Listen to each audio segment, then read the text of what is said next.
the explanation for gravity is that matter bends space. And so you put mass in a place in space, it warps space-time, and objects are not feeling a force of gravity, they're just following the natural curvature. And so this is a sheet of Lycra. Where do you get this? This is my old bike shorts. No, there's literally a spandex.com. You can get a sheet like this if you buy the sale stuff, so you don't care what it looks like, right? For like $20, maybe less, depending on the sale. And so you put matter, and it warps space-time. And so if I have another object, it also warps space-time. They feel that, and they're attracted to each other. And so that's Einstein's picture of gravity. Objects warp space-time, feel that curvature, and move accordingly. And if you have more mass,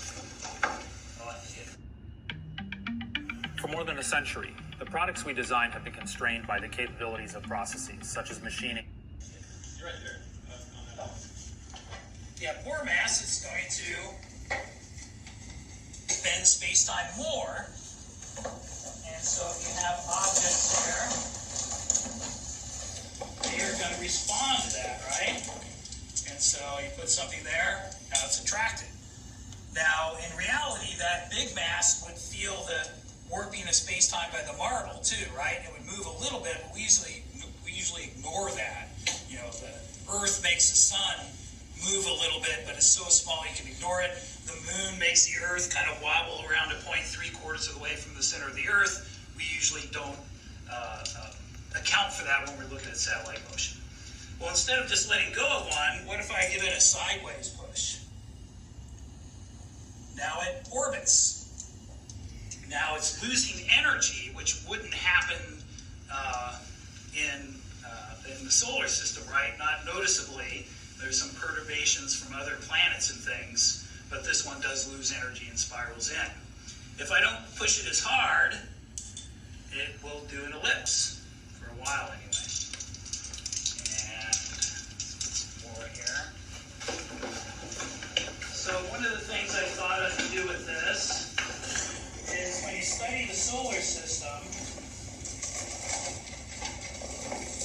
all the planets are going around the sun the same way.